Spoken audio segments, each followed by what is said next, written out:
Hi, welcome to Skarlett Blue. My name is Gabby and I've been fitting for over 10 years. Today I'm going to teach you about how your t-shirt bra should fit. A t-shirt bra is essential to our wardrobe. They're meant to be comfortable, seamless, with a barely there feel. Skarlett Blue's t-shirt bras have a sweetheart neckline with multi-way straps.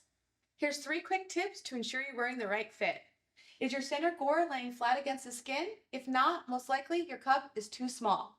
Is your underwire clearing your breast tissue? If you're feeling any digging in or bulging on the top of the cup, most likely your cup is too small.